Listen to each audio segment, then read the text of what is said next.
Bonjour et bienvenue sur notre chaîne intitulée Un jour, un verset, un message. Vous aimez la parole de Dieu?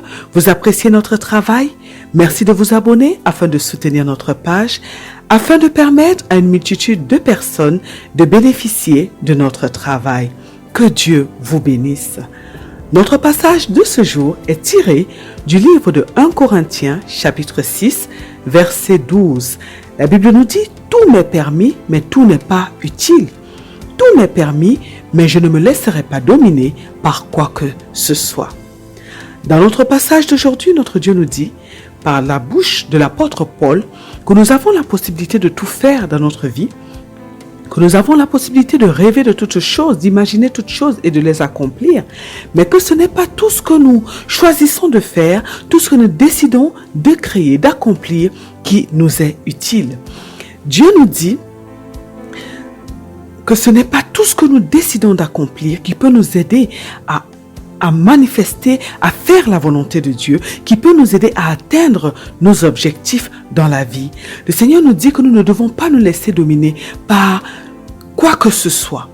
Il nous dit que nous ne devons pas nous laisser dominer ni par des choses qui sont, de ne pas nous laisser dominer par des choses qui sont contraires à ce que lui, notre Dieu, nous demande. Que nous ne devons pas nous laisser dominer par des choses qui peuvent nous pousser à désobéir à sa parole. Alors, nous allons voir aujourd'hui pourquoi notre Dieu nous dit que tout nous est permis. Et nous verrons ensuite pourquoi nous ne devons pas nous laisser dominer par quoi que ce soit. Nous sommes aujourd'hui dans le livre de 1 Corinthiens. La première lettre aux Corinthiens, qui a été écrite par l'apôtre Paul, nous apprend qu'il enseigne au sein de Corinthe comment favoriser l'unité dans l'Église. Elle nous apprend qu'il leur enseigne également comment apprendre les choses de Dieu. Il leur enseigne quel est le rôle du corps physique, qui est un temple pour le Saint-Esprit dans notre vie chrétienne. Il leur enseigne également la nature des dons spirituels, l'importance de prendre la Sainte Seine dignement, ainsi que la réalité de la résurrection.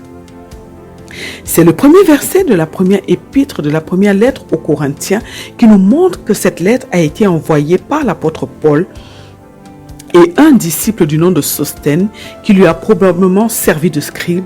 Donc, par eux deux, cette lettre a été envoyée donc aux chrétiens de Corinthe. Et cette lettre qui porte le nom de 1 Corinthiens est en fait la deuxième lettre que l'apôtre Paul a adressée aux membres de cette église de Corinthe. Lorsque nous étudions les enseignements de l'apôtre Paul qui sont rapportés dans l'épître de 1 Corinthiens, nous pouvons apprendre les points de doctrine et les principes qui nous aideront à vivre dans la justice malgré la méchanceté que nous pouvons rencontrer. À l'époque de Paul, Corinthe est la capitale de la province romaine d'Achaïe qui englobe presque toute la Grèce ancienne au sud de la Macédoine. C'est un pôle commercial prospère et Corinthe attire donc des personnes venant de tout l'Empire romain, ce qui fait d'elle une des villes de la région présentant le plus de diversité. Et le culte des idoles dominait donc la culture religieuse corinthienne et il y avait de nombreux temples et sanctuaires dans toute la ville de Corinthe. Au moment du ministère de Paul, les Corinthiens avaient la réputation d'être profondément immoraux. Par exemple, on rapporte que la prostitution rituelle se pratiquait dans le temple d'Aphrodite. Et dans cet épître de 1 Corinthiens, Paul explique clairement que les membres de l'Église manquaient d'unité et que certaines croyances et pratiques impies avaient commencé à altérer leur respect des principes et des ordonnances de l'Évangile. Paul écrit donc cet épître aux membres de l'église de Corinthe afin de répondre à leurs questions et afin d'apporter des solutions à leurs problèmes. Il leur écrit également afin de fortifier les convertis qui sont tentés de revenir à leur ancienne croyance, à leur ancienne pratique. Le Nouveau Testament contient davantage de conseils et d'enseignements de Paul aux membres de l'église de Corinthe qu'à n'importe quelle autre assemblée de l'église. En fait, les deux épîtres de Paul aux Corinthiens représentent le quart de tous les écrits de Paul qui existent. Et comme le rapporte le livre de 1 Corinthiens, Paul explique que Jésus-Christ a accompli la loi de Moïse. Et Paul insiste sur l'importance d'observer les commandements de Dieu. afin de recevoir la bénédiction du salut grâce à l'Évangile. Il est important pour nous d'étudier cette épître de Paul aux Corinthiens, la première épître, parce que Paul nous apporte des connaissances qui nous permettent de régler des problèmes qui existent dans notre monde actuel, comme le manque d'unité, comme les faux enseignements, comme l'immoralité. Dans notre passage précédent, qui était tiré du livre de Galates chapitre 5, le verset 13, nous avons parlé de notre liberté qui ne doit pas être un prétexte pour vivre selon les désirs de notre nature propre. Nous avons vu pourquoi notre Dieu nous rappelait de faire attention, de ne pas vivre selon les désirs selon nos propres désirs. Et nous avons essayé en tous les cas de comprendre comment, bien qu'étant des enfants de Dieu, il est possible pour nous de vivre selon notre propre volonté, selon nos propres désirs.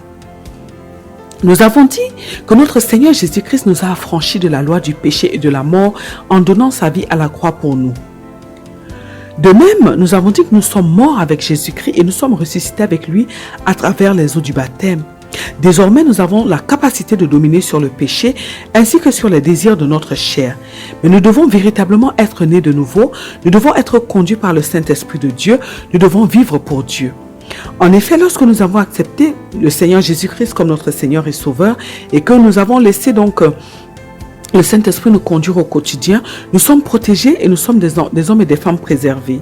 Parce que comme nous l'avons dit, notre ennemi Satan cherche par tous les moyens à nous ramener dans l'esclavage. Et il met constamment devant nous des pièges pour nous pousser au péché. Il nous tente sans cesse afin de nous pousser à la faute, de sorte que nous puissions être loin de Dieu et qu'il puisse alors détruire notre vie.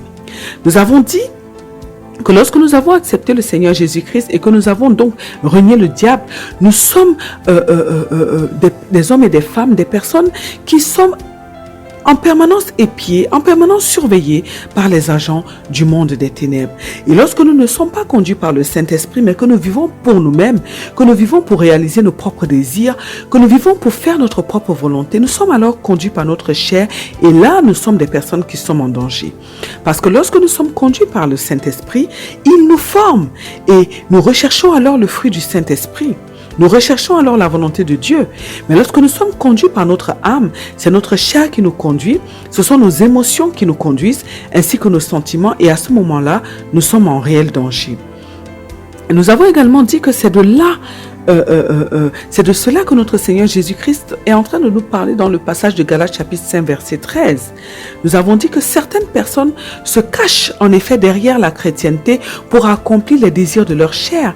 Et à ce moment-là, ce sont des personnes qui sont hypocrites parce qu'elles vont certes à l'église, elles prient certes en apparence, elles montrent un bon visage, mais elles sont fausses parce qu'elles sont conduites par leur chair et qu'elles convoitent les choses du monde dans leur cœur. Et à ce moment-là, ce sont donc des personnes qui ne voient que leurs propres intérêts. Elles ne pensent qu'à satisfaire à leurs désirs. Elles ne s'intéressent aux autres que parce qu'elles cherchent un intérêt, mais pas pour les servir ni pour leur faire du bien. Et nous avons dit que c'est ce que nous voyons de nos jours. Le système du monde, c'est-à-dire celui de notre ennemi, est entré parmi les chrétiens. Les hommes s'intéressent à leurs frères uniquement parce qu'ils attendent quelque chose d'eux. Et lorsqu'ils n'ont pas besoin d'eux pour quelque chose, alors ils se désintéressent complètement d'eux. Et nous avons dit qu'aujourd'hui, les hommes sont plus conduits par leur ego, par le moi, par le je, par leur âme immature qui n'est pas restaurée et qui les pousse donc à la faute. Ils ne peuvent donc pas voir les choses comme Dieu les voit parce que les principes de Dieu qui sont basés donc sur le don de soi, sur le service envers les autres, ne font pas partie de leur manière de penser. En effet, le fait de ne voir que soi, nous l'avons dit, nous voile et nous empêche de voir la vie selon la vérité de Dieu. Et lorsque nous réagissons de cette manière, c'est-à-dire que lorsque nous ne voyons que nous, lorsque nous ne pensons qu'à nos propres intérêts, devant les situations de la vie, notre Dieu ne peut pas nous venir en secours, c'est-à-dire qu'il ne peut pas enlever ce voile en fait qui nous empêche de voir les choses comme lui et qui nous amène en fait à poser les bons actes. De même, le fait de ne voir que soi, le fait de vouloir toujours ce qui nous arrange, le fait d'être immature, d'être conduit par ses émotions et ses sentiments, nous rend en fait esclaves de nous-mêmes et nous prive de notre liberté, de cette liberté que Jésus-Christ nous a donnée. Parce que lorsque nous voulons toujours le meilleur, du moins la meilleure part de la vie pour nous au détriment des autres, lorsque nous voulons toujours passer en premier, lorsque nous sommes égoïstes et capricieux comme des enfants, nous nous faisons du mal à nous-mêmes. Et nous avons dit que malheureusement, nous croyons souvent lorsque nous pensons de cette manière que ce sont les autres qui nous privent de notre liberté, ce qui est faux. Parce qu'en réalité, nous accusons les autres parce qu'ils refusent en fait de faire ce que nous voulons qu'ils fassent parce que cela est charnel. Mais c'est nous en fait qui privons les autres de leur liberté lorsque nous pensons de cette manière-là parce que nous refusons de leur donner leurs droits. Et de quelle manière nous refusons de leur donner leurs droits, tout simplement parce que nous voulons qu'ils fassent toujours ce qui va nous arranger. Nous voulons qu'ils nous fassent toujours passer avant eux. En fait, nous sommes égoïstes. Et nous avons donc dit que notre Seigneur Jésus-Christ nous interpelle à travers le passage de Galates chapitre 5 verset 13 et qui nous demande de ne pas laisser notre chair, c'est-à-dire notre nature pécheresse, ni notre ego nous diriger. Sinon, nous allons être un problème pour nos frères, nous allons être un problème pour notre prochain, nous allons être un problème pour les autres. Et à ce moment-là, nous allons faire de notre liberté un prétexte pour suivre nos désirs propres. Et nous avons dit que notre Dieu nous a sauvés pour que nous aussi, nous soyons des instruments de qualité pour aider à ce que plusieurs autres soient sauvés. Aussi, nous devons devenir des hommes et des femmes matures pour que nous soyons des instruments de qualité dans la main de Dieu et afin que Dieu nous utilise pour sauver notre prochain. Mais nous avons dit que si nous refusons d'être matures, si nous refusons que le Saint-Esprit nous conduise et qu'il nous amène à la transformation, à la métamorphose que Dieu veut pour nous, si nous refusons de voir que les autres ont besoin de nous, alors nous ne comprenons pas du tout le sacrifice que Jésus-Christ a fait en notre faveur et nous n'honorons pas du tout son sang précieux qui a coulé pour nous à la croix. Mais nous profitons simplement de la liberté qu'il nous a donnée pour faire ce qui nous arrange et si nous fonctionnons de cette manière-là, nous finirons par nous perdre nous-mêmes. Nous avons dit que plusieurs personnes qui ne cherchent que leur propre intérêt vont vers Dieu par hypocrisie afin d'obtenir certaines choses. Et lorsqu'elles obtiennent ces choses, par la suite, elles s'éloignent de Dieu. Et nous avons dit que c'est très dangereux de vivre de cette façon-là parce que ce n'est pas Dieu que nous trompons, mais nous nous trompons nous-mêmes. Parce que nos désirs sont tellement plus forts que nous au point où nous voulons même duper notre Seigneur, notre Créateur. Nous avons dit que notre Dieu nous demande aujourd'hui, donc à travers le texte de Galates chapitre 5 verset 13, de nous repentir, qui nous demande d'examiner notre vie afin de nous rendre compte si nous vivons pour nous-mêmes ou si nous vivons pour lui, notre Dieu, notre Créateur. Et nous avons dit que Dieu nous demande de nous examiner nous-mêmes afin que nous puissions nous rendre compte que nous vivons en fait pour réaliser nos désirs et que nous vivons en fait pour faire et que nous ne vivons pas en fait comme nous devons le faire. Vivre pour notre prochain, vivre pour faire du bien à notre prochain. Et nous avons dit que si nous vivons pour nous-mêmes et que nous sommes conduits par nos désirs, par notre chair, par nos sentiments, par nos émotions, nous allons finir par nous perdre et nous serons une proie pour le diable. Parce que nous ne devons jamais oublier, ce que nous ne devons jamais oublier, c'est que la chair et nos cinq sens, ce sont des alliés du diable. Ce sont des alliés que le diable utilise pour nous détruire. Et c'est la raison pour laquelle le Seigneur nous demande de ne pas marcher par la vue, mais par la foi. C'est pourquoi il nous dit de laisser le Saint-Esprit nous conduire. Parce que ça nous préserve en fait. Lorsque nous sommes conduits par le Saint-Esprit, lorsque nous vivons par la foi, en fait nous sommes protégés. Et nous n'allons pas tomber facilement dans les pièges de l'ennemi. Nous avons dit que le royaume de notre Père est basé sur l'amour. Et que ce n'est que lorsque nous sommes remplis d'amour envers Dieu et envers les hommes que nous pouvons être heureux et épanouis, que nous pouvons être agréables à Dieu. Notre Dieu veut notre bien, il ne veut pas que nous allions à la perdition, c'est pourquoi il a sacrifié son Fils pour nous, c'est la raison pour laquelle il nous a affranchis du péché. Et nous avons donc dit que nous devons saisir cette perche que le Seigneur nous tend à travers le passage de Galates chapitre 5 verset 13 et que nous devons décider de changer si nous reconnaissons que nous sommes en fait dans cette mauvaise manière de faire les choses qui est décrite au travers de ce passage. Et nous avons dit que nous devons décider de vivre pour Dieu, de vivre pour être une bénédiction, un bonheur pour les autres, que nous devons décider de faire de la liberté que Christ nous a donnée un moyen pour honorer Dieu, un moyen pour devenir des modèles qui allons bâtir une société telle que Dieu veut que cette société-là soit bâtie. Et nous avons dit que Dieu nous connaît parfaitement et qu'il nous donne toujours la possibilité de nous repentir. Alors nous devons saisir l'occasion qu'il nous donne et faire de l'amour, faire de lui notre Dieu, notre priorité. Et nous verrons que nous serons des hommes et des femmes libres, des hommes et des femmes heureux, des hommes et des femmes épanouis, que nous serons toujours remplis de la paix surnaturelle de Dieu, de la joie surnaturelle de Dieu. Nous sommes donc aujourd'hui dans le texte de 1 Corinthiens chapitre 6, le verset 12. Nous allons développer 2 points importants à partir de ce passage. Nous verrons ce que notre Dieu veut nous dire lorsqu'il nous dit que tout est permis, puis nous verrons pourquoi nous ne devons pas nous laisser dominer par quoi que ce soit.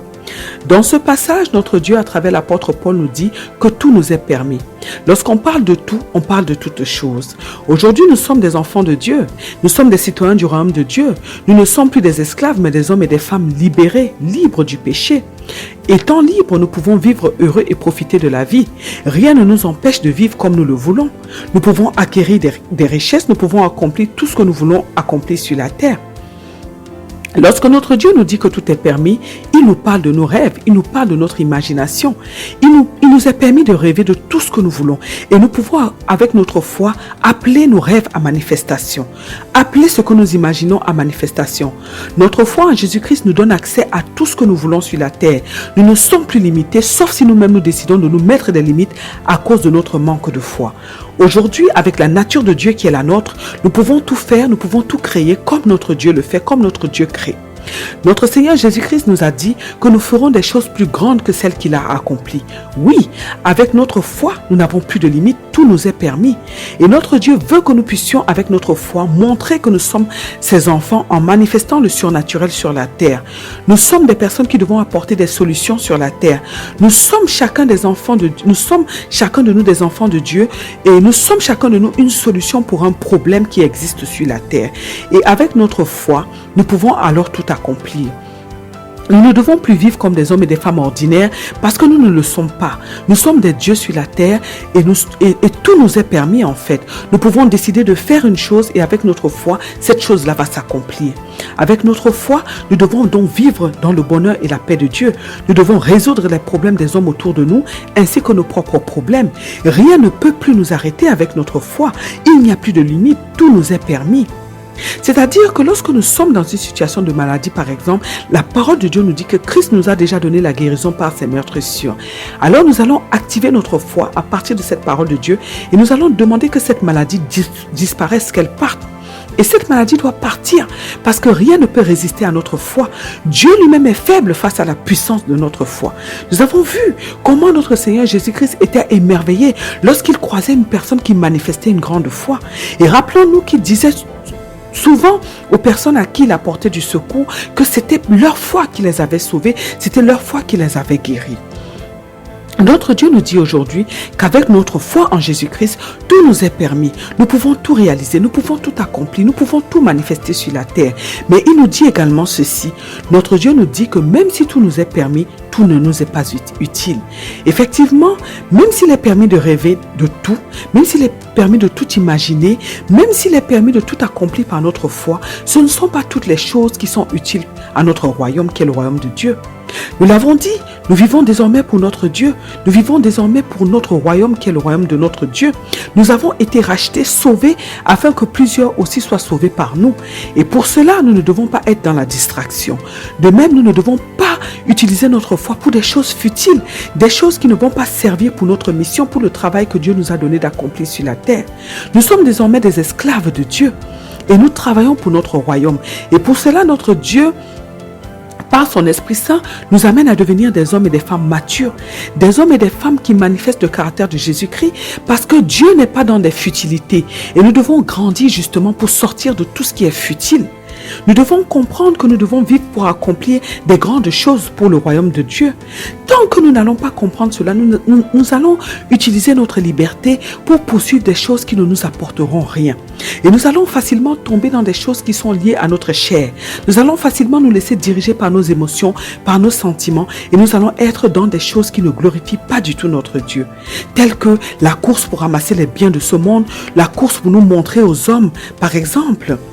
Oui, ou bien nous serons dans des concurrences, des querelles, dans des choses que notre chair va nous pousser à rechercher, que notre chair va nous pousser à poursuivre. Notre Dieu nous dit que tout est permis. tous les rêves sont permis, toutes choses sont possibles par notre foi.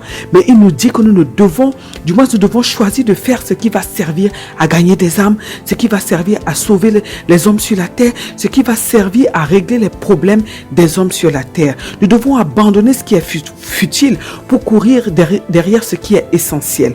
De même, notre Dieu nous dit que nous ne devons rien laisser nous dominer. Dieu nous a donné comme mandat de dominer sur la terre, de régner sur la terre, d'assujettir toutes choses sur la terre. Nous avons dit que nous sommes des dieux sur la terre. Nous sommes amenés à dominer et non pas à nous laisser dominer. En effet, nous devons régner sur la terre dans tous les domaines. Nous devons régner dans le domaine spirituel sur les agents du monde des ténèbres comme Jésus-Christ l'a fait. Il est venu nous montrer l'exemple. Étant donné que tout part d'abord du spirituel vers le naturel, nous devons alors dominer au niveau spirituel afin que nous puissions dominer dans le monde visible, le monde dans lequel nous vivons. Alors nous devons être conscients que nous sommes appelés à dominer et non à être dominés. Plusieurs enfants de Dieu vivent des situations compliquées, des situations d'injustice, des situations où ils sont dominés par le monde des ténèbres ainsi que par des hommes. Nous devons nous révolter contre cela, mes bien-aimés dans le Seigneur Jésus-Christ. Nous devons nous révolter contre cela. Dieu nous dit que rien ne doit nous dominer. Alors si nous sommes dans une situation qui semble nous dépasser, dans une situation où nous voyons que nous sommes dominés, rappelons-nous de cette parole de Dieu et révoltons-nous parce que c'est contre ce que Dieu nous demande. Décidons d'affronter les choses avec notre foi ferme et nous verrons que nous allons dominer parce que c'est le mandat que Dieu nous a donné. Notre nature nous demande cela. Nous avons la nature de notre roi, le roi des rois, le Seigneur des seigneurs, le plus grand des rois qui existe, celui qui a tout créé. Nous avons sa nature et c'est une nature qui domine. Nous dominons sur toutes choses. Nous dominons sur le monde des ténèbres. Nous dominons sur tous les problèmes. Nous dominons sur toutes les difficultés. Nous dominons sur tous nos ennemis. C'est notre nature et c'est ce que notre nature demande. Désormais, ne laissons plus qui que ce soit, ni quoi que ce soit nous dominer, mais levons-nous comme des enfants de Dieu matures et conscients de notre identité et dominons sur tout ce qui veut nous dominer. Que ce soit au travail, que ce soit dans nos familles, partout, obéissons à cette parole que Dieu nous donne aujourd'hui. Aujourd'hui, notre Dieu nous dit que tout est permis. Il nous dit que nous pouvons tout accomplir avec les rêves, avec notre imagination et ainsi qu'avec notre foi. Mais il nous rappelle aussi que nous devons sortir de ce qui est futile et vivre pour accomplir notre mission, pour accomplir le travail qu'il nous a donné, pour accomplir sa volonté. Et alors nous verrons que nous serons des personnes épanouies, des personnes heureuses. Nous serons des personnes qui dominons sur cette terre, qui régnons sur cette terre comme Dieu nous le demande en fait, parce que nous sommes des intendants, nous sommes des gestionnaires, nous sommes des personnes que Dieu a mandatées pour que nous puissions justement gérer cette terre, que nous puissions dominer sur cette terre et que nous puissions régner sur cette terre. Alors, mes bien-aimés dans le Seigneur Jésus-Christ, décidons aujourd'hui de faire la volonté de notre Dieu et nous serons des hommes et des femmes qui allons accomplir des grandes choses sur la terre. Prions aujourd'hui afin que Dieu nous donne la capacité de prendre conscience du pouvoir que nous avons avec notre foi, de prendre conscience que désormais tout est permis, que désormais nous pouvons tout accomplir. Prions afin que Dieu nous donne la capacité de nous focaliser sur l'essentiel, sur notre mission, sur le travail qu'il nous a donné, sur la volonté de Dieu pour nous, sur le fait de gagner des âmes pour notre royaume, sur le fait de sauver des hommes pour Dieu. Prions afin que Dieu nous donne la capacité de rêver, d'imaginer des grandes choses et de les accomplir avec une foi ferme au nom puissant de notre Seigneur Jésus-Christ. Amen. Que Dieu vous bénisse abondamment ainsi que vos familles. Que Dieu vous bénisse éternellement et à très bientôt sur notre chaîne. Un jour, un verset, un message.